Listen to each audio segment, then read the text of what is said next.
Mr. Sargent, what is this binder all about? Well, this started when I was a kid there. I had read about Samuel Pepys and people who kept journals. So I decided that maybe I wanted to keep a journal. And then you heard of Anne Frank and all that kind of stuff. So I decided in 1964 to start journaling.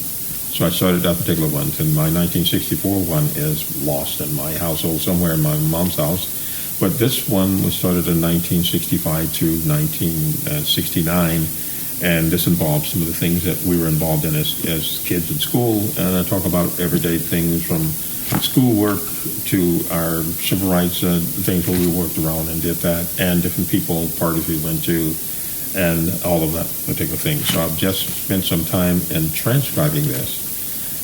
Some of the things that the actual journal is small, and I have to use a magnifier and light to see it, to transcribe it, and it needs to be edited because now it's just in the raw form of just transcribing what went on. And this was everyday thing, from getting up in the morning, getting ready to go to school, going to class, and going back and forth, our association with each other, and maybe we went to a civil rights meeting, or we went to a mass meeting, or we went to picket or whatever. So, and I write in it every day, except when I went to jail, I'd come back, and I'd fill in the days that were missed at that particular time. So this is just 1 year for this, for 1965. 1 year? And every day. Oh, my God. And there would be some area that I'd write in memoranda because I only had 6 lines to write, and I'd double them up, and it would be 12 lines, so you can imagine how small that would be to see that particular routine. So that's what that is. Okay. Do you hope to turn it into a book? I mean, this is great information to share out there.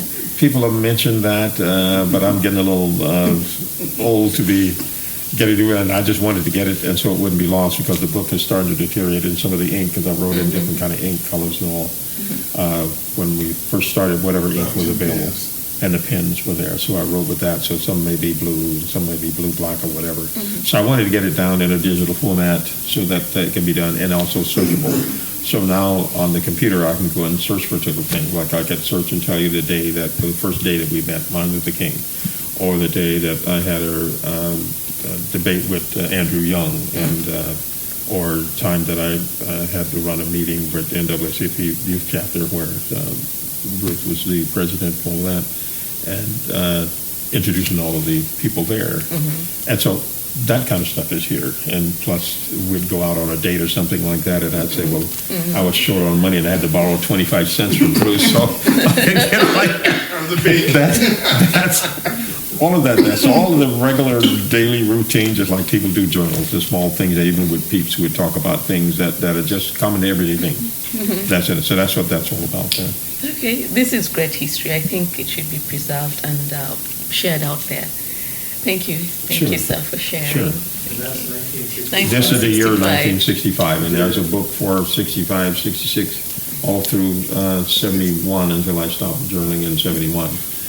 But I do keep a daily planner that I do things with, because of health things now. You got to take your blood pressure and all of that kind of stuff and write things down, and your weight each day. So it's not uncommon with me. So when I was in the Marine Corps, when I had to do logbooks on the radar equipment and everything, people would complain about it and everything else, but it was nothing to me because I was journaling every day anyway. So you just write the things down there. So all that particular routine, I need to go through it and do those particular routines. And I had always envisioned that the three of us would get together and go do things and say, okay, you remember this? Let's expand on it, because there's only so much of it here, so we can do this routine, but one of us is gone now, and I don't know how we'll be able to get a chance to do the particular thing or what particular interest it would be among people. But I just have it down. I didn't want to get it lost, and I'm still trying to do thing on family with things as well. The writing, so I use a fountain pen to write this stuff. I don't think there's a computer part with small Z to write. I mean, that writing was incredible. So, you know, small stuff. It was small. It was very, very small things there. I have for you a personal thing that I can see here for a sample of. Oh, show that picture of that civil rights march. Oh yeah, we can show you that picture that we had. The Montgomery March. Yeah, we could have that there. If it's a clear picture, I'm sure we could use it as well. It's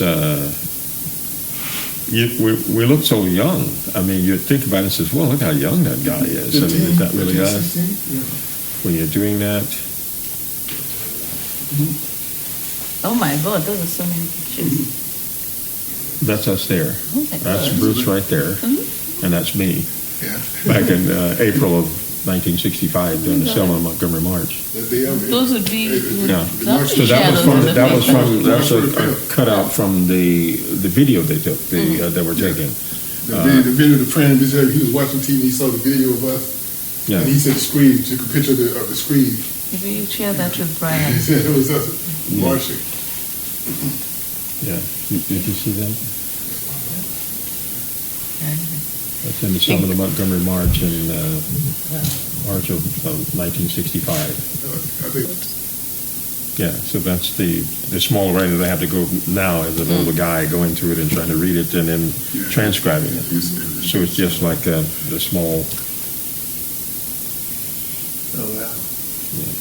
And imagine going through that. I got a book that got through 5 years of that, and he is prominently mentioned in there with things. That's what I said, do some redactions. We used to worry about our folks getting involved in it, you know.